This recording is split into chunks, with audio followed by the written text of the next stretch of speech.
Fabric Tech Friday. It's been a few weeks. We've missed a few weeks. Had a lot going on, so we're trying to get back into the normal here after the holidays. I've had several calls. Seem like I just kind of do these as per what people ask for, and I've had several calls. Seem like in the last couple of weeks about needing to put an inspection ring on after the fact. I know we don't have control when we have an airplane where someone else covered it. When you are covering an airplane like a wing or something, look at everything. Don't just go by what the factory mat had at a certain point. Think of yourself as a mechanic and what you're going to have to work on, and put plenty of inspection rings. As we know, normally the inspection ring, the way I like to put them on is you glue your ring on, you put your dolly over it, and we did that whole thing. But you're in a situation, this is just a piece where I did a test where I have to do for my PMA on some fabric primer, and this will work for what I'm going to show before I cut it and throw it away. After the fact, when you need to add an inspection ring, there is people that will actually add them like this and not even put one of these on. AirTech glue will work. It will do fine. If you have a perfect glue down, that's will all do fine. But you have an inspection ring on here that's moving and cutting. I just always prefer having that extra doubled fabric in that area. I went on ahead and glued this down so I can show something later, but with AirTech paint and a lot of the under, I'm sure that the Ranthane and some of the other air things will do fine gluing too. You have an area here that you're going to need to put an inspection ring. Well, I like to take the inspection ring first. Now this is just my way. There's going to be 50 other ways, and I'll get all kind of emails of how theirs is better, and I really don't care. This is the way I just do it, and I tell people a simple way of doing it. You got a nice shiny wing, you can mark that out. Number one, you can glue down. You want to scuff up the paint where you're going to glue, but you can mark that. You can scuff it up, tape it off, put that on, put a new doily on and everything, but now you're going to have to prime this, sand it, paint it. You got a big old ugly. I don't care if you covered the airplane 1 month ago and then you add this, you're going to see that. The way I normally do is have someone just take the inspection ring and mark it. Then I like to take masking tape, or preferably the blue tape that will make the turn. Go all the way around this, because when you're sanding, you don't want to sand anything that doesn't need to be sanded. Now I'm just going to go fast here. I'm not worried about overdoing it. But you've got it blocked off to where when you're doing all your roughing up, you're not messing up your paint. You take your AirTech glue in your thin configuration, and I'm trying to kind of go fast because these videos get out of hand with me and get to be 7 or 8 minutes long. You normally would be a lot more neat with doing this. But you lay your bed of glue around, and you're putting that on the sanded area. You don't really have to go all the way to the primer. I mean, as long as you rough up, if it's AirTech glue, you can rough it up and it'll take the glue fine and won't melt or nothing. That's one of the pluses. You can't rejuvenate it and melt together's a problem, but also you can, clean something up with acetone or MEK and it's not going to take the paint away. I'm just doing this real fast. I put a bed of glue down.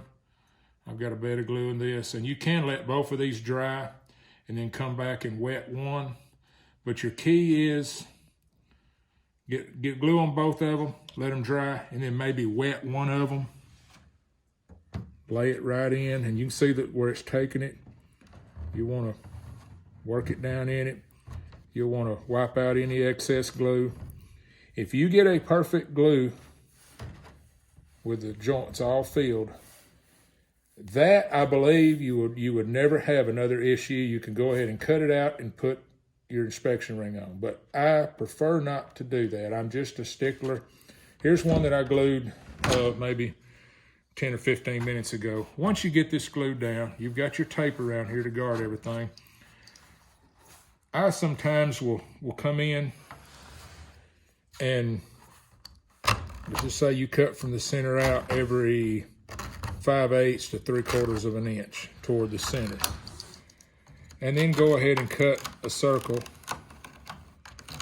And we're going to be about the width of this back to there. Do that all the way around. Put you some glue on both sides.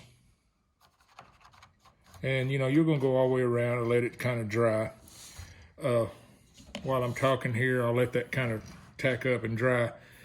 And what we're doing is we're gonna glue it around. And what that's doing is looking at a side view. Here's your fabric. Here's your inspection ring setting. This is looking up. And here's your other fabric where you've cut the center out and you've laid this inspection ring. We're bringing this fabric around to encapsulate it around a 180-degree corner. That way, you're just not going to pull loose or if something was to happen. This is one way that I normally will do it, and the reason I like doing it is your inspection ring is going to cover this and all of your shiny part. You paint your inspection ring, and you're not having to repaint anything on the wing with this way.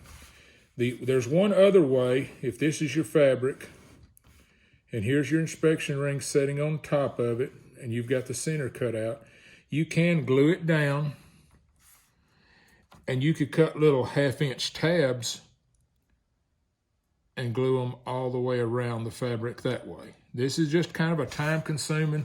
We're not talking about putting 20 inspection rings on. You're just kind of taking your time. Okay, those is pretty well kind of dried to the touch. AirTech is not like a contact cement. That's not gonna, well, it's a little bit wet, but that dry, touch and dry is not gonna activate and stick to it. So once both sides are dry, you come back in and just wet one side a little bit. And if it's too wet and don't want to stick, you can kind of blow on it and get you dry, but take your curve around